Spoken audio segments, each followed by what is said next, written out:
సతీష్ అన్ని పార్టీలు కూడా ఇవాల్టి నుంచి నామినేషన్లకి స్వీకారం చుట్టడంతో కొంతమంది అభ్యర్థులకి ఇవాళ నామినేషన్లు దాఖలు చేయనున్నారు. బీజేపీ నుంచి 3 దాఖలు చేయనున్నారు. ఇంకా ఈసీ ఎట్లాంటి ఏర్పాట్లు చేస్తోంది? ఇవాల్టి నుంచి నామినేషన్ల స్వీకారం మొదలైన నేపథ్యంలో ఈసీ ఆఫీస్ దగ్గర ఎట్లాంటి పరిస్థితి నెలకొంది? మా ప్రతినిధి సుధీర్ అందిస్తారు. సుధీర్,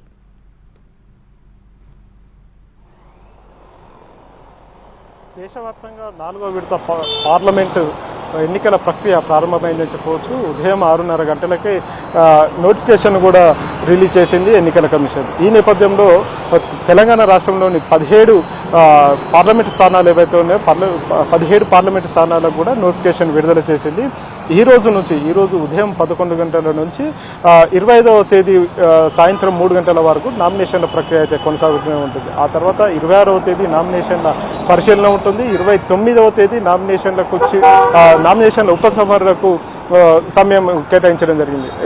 మే 13వ తేదీ ఉదయం 7 గంటల నుంచి పోలింగ్ ప్రక్రియ ప్రారంభమవుతుంది. సాయంత్రం 5 గంటల వరకు కూడా కొనసాగుతుంది. అయితే భారతదేశ వ్యాప్తంగా జరుగుతున్న ఈ ఎన్నికలకు సంబంధించి చూసుకున్నట్లయితే వివిధ రాష్ట్రాల్లో సాయంత్రం 6 గంటల వరకు కూడా పోలింగ్ ప్రక్రియ అయితే కొనసాగుతుంది. కానీ తెలంగాణలో మాత్రం సాయంత్రం 5 గంటల వరకు మాత్రమే కొనసాగే అవకాశం ఉన్నట్టు కూడా తెలుస్తుంది. ఈ రోజు విడుదల చేసిన నోటిఫికేషన్లో ఈ విషయానికి సంబంధించి సాయంత్రం 5 గంటల వరకే పోలింగ్ ప్రక్రియ కొనసాగుతుందని చెప్పేసి అయితే కేంద్ర ఎన్నికల కమిషన్ స్పష్టం చేసింది. అయితే రాష్ట్రంలో వాతావరణ పరిస్థితులు అంటే ఉష్ణోగ్రతలు ఎక్కువగా పెరగడంతో ప్రస్తుతం దాదాపు 43 నుంచి 45 డిగ్రీల ఉష్ణోగ్రత అయితే నమోదవుతుంది. ఇది రాబోయే రోజుల్లో ఇంకా పెరిగే అవకాశం ఉంది. కాబట్టి ఇదంతా కూడా పోలింగ్ ప్రక్రియ మీద, అదేవిధంగా పోలింగ్ శాతం మీద కూడా ప్రభావం చూపే అవకాశాలు అయితే కనిపిస్తున్నాయి. ఈ నేపథ్యంలోనే దీన్ని పోలింగ్ శాతం పెంచాలంటే ఖచ్చితంగా పోలింగ్ ప్రక్రియ సమయాన్ని కూడా పెంచే అవకాశాలు ఉన్నట్లు కూడా తెలుస్తుంది. ఉదయశ్రీ.